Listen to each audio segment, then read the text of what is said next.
আসসালামু আলাইকুম।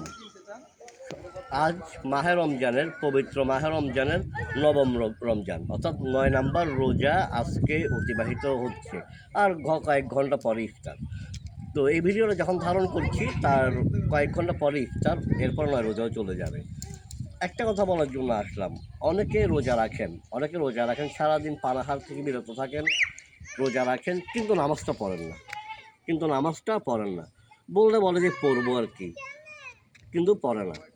তো রোজা রাখে কিন্তু নামাজ পড়ে না। এদের ক্ষেত্রে একটা কথা বলবো, আমি অনেকজনকে দেখলাম, অনেক হুজুরকে, অনেক ইসলামিক স্কলারকে প্রশ্ন করতে যে হুজুর রোজা রাখে কিন্তু নামাজ পড়ে না, এদের বিধান কি? তো এক হুজুর বলেছেন যে তার রোজাটা আদায় হবে কিন্তু কবুল হবে না।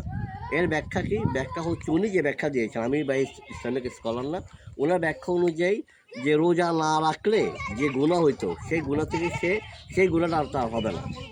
রোজা না রাখার গুনাহটা তার হবে না, কিন্তু রোজা রাখলে যে সে বিশেষ সওয়াবটা হয়তো, যে পুরস্কারটা তার পাওয়ার সম্ভাবনা ছিল, সেই সওয়াবটা সে পাবে না। আবার অনেকে তো এটাও বলেছে যে রোজা রাখে কিন্তু নামাজ পড়ে না, তার রোজা রাখা না রাখার সমান।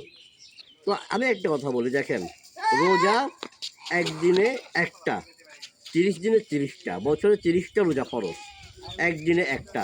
আর এই 30 দিনে প্রতিদিন 5 ওয়াক্ত করে, 30 দিনে 150 ওয়াক্ত নামাজ ফরজ। একদিনে রোজা ফরজ একটা, কিন্তু একদিনে নামাজ ফরজ 5 বার। ফজরের নামাজ ফরজ, জোহরের নামাজও ফরজ, আসর, মাগরিব, এশা সবটাই ফরজ। তা আপনি রোজা রাখলেন, একটা ফরজ পালন করলেন, কিন্তু নামাজ এটা আরেকটা ফরজ ইবাদত। ওই ফরজ ইবাদতের আপনি 5টা তরক করলেন, কিংবা 2 ওয়াক্ত পড়লেন, 3 ওয়াক্ত পড়লেন না, 3 ওয়াক্ত পড়লেন, 2 ওয়াক্ত পড়লেন না, আপনি বাদ দিলেন।